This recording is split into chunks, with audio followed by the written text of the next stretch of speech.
I recognize both names. I'm trying to figure, like, Ultima is the one I really know where I'm like, okay, I know they're a really good player. But I also recognize Klaatu. I don't know if it's because they're, like, good out of state or if it's because they're a Utah player. No, Klaatu is out of state. Okay. I don't know what region. For some reason, I want to say he's not in the States, actually. He might be, though. I might be thinking of a different player here. But I'm really interested in seeing the Sora right now, just kind of seeing the game plan, because right now, putting in some work. Yeah, no, that is the thing about Sora. When it comes down to it, we haven't seen a lot of, like, really strong top representation. Like, all the Soras we've seen, at least in America, have a lot more focused on, like, their primary characters, and then Sora is kind of a secondary where they're like, I don't know if I could do it with my main. Let me see what I can get rolling with the Sora. Sadly, it's kind of a meme, too, just because whenever top players have pulled out Sora in majors, they haven't really taken the game to the stocks. And I'm not really sure what that is, if just they need to put more time into the character, the meta needs to be developed more, what it is, or maybe Sora is just not the right pick. I think when it comes down to it, as you know, I'm really good buddies with KH, a local Sora who has been on the rise here, as well as Cerebro. I watch quite a bit of Cerebro overall. When it comes down to it, like, you're watching Meister. Like, there's that clip, I don't know if you've seen it, where it's like the down throw into jab, where Sora could also just get down throw, nair, into like some loops and everything, or down throw, up air, like there's a lot of other options that do way more percentage. And so I don't know if it's like doubting what they know with Sora, or if putting in the time to learn those combo strings, right? Yeah, I think Sora, the reason why it's been so slow for us to see what Sora can do is because it's one of those characters like Pikachu, where there are a lot of like hard combo routes that are a little bit more difficult to pull out. And so when it comes down to it, you're playing a game with like how many top tiers, how many high tiers, and even mid tiers that could win majors, win super regionals and everything. So why are you going to put in all this time into a character that's going to be way more difficult to utilize at that level? So I totally agree with that too, and especially when they are frame tight combos, having to be able to pull those off in real time and get that practice down, it takes a lot of time. Like you said, when really someone can just be like, you know what, I just feel like playing Aegis, where I just get a win neutral for free. Yeah, well, and then alongside that, when it comes down to it, you can pull it off in training mode. But it also has to be so consistent that you could hit it under the pressure, and there's very few players that do that often. You have players like Esam, like Void, who learn these combo routes and push them to their limits. So Esam will stream for maybe 3-4 hours. He will sit in training mode for 3-4 hours doing combos, just getting them down perfectly. And it's just like, they're very situational, but then when the situation comes up, they are completely executed. Like, he doesn't drop them, they're done, stocks are taken. I will say, Ultima, overall, if we're going to talk about this this Sora coming out from Ultima, there has been a lot of really good stuff that I've liked. One of the things that I saw a little bit earlier, when it comes to Thundaga, there's two different versions. The aerial one gets a lot more compact and just a lot more useful.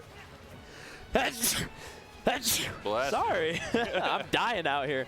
Anyways, as I was saying, the aerial version of Thundaga just gets a lot more useful because it's a lot more closed in and covers a lot more space, allowing for Ultima to set up this zone where you can't come into.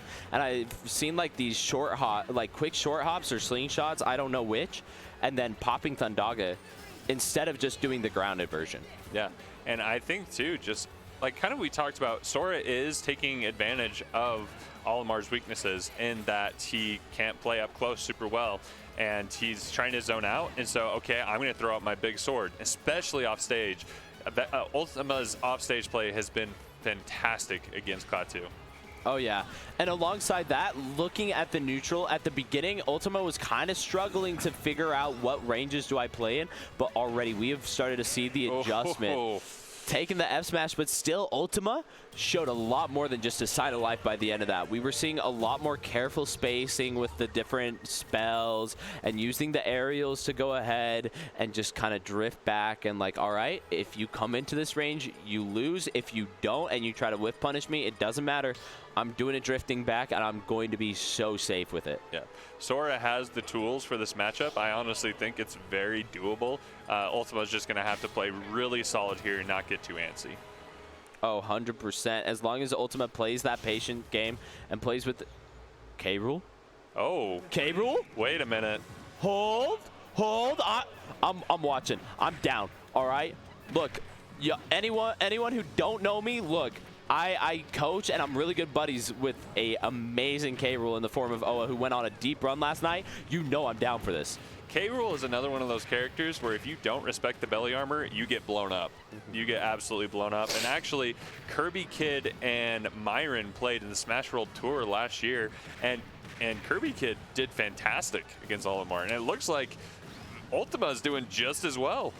Oh, yeah. I think one of the big things with this matchup, K-Rool does very well against these weird, like, item projectile characters. So, like, Olimar, like Duck Hunt, where basically Pigment is just an item, and you're going to throw it, try to zone out, but it's not like you are stuck inside of throwing that. And so if you have a character like K-Rool where they have dash attack, they have forward air, they have nair, that is just going to go through it, it's gonna get a lot harder to just zone them out. Yeah, and the crown, with the super armor on the crown, is super important as well, because he's able to throw at his crown as he throws Pikmin and not be able to, like, he's not getting that flinch animation, flinching out of our seats right now, getting that back air, taking the stock, and he's at quite the deficit right now. But once again, K-Rool can rack it up just with a couple of openings, but that stock being taken quickly.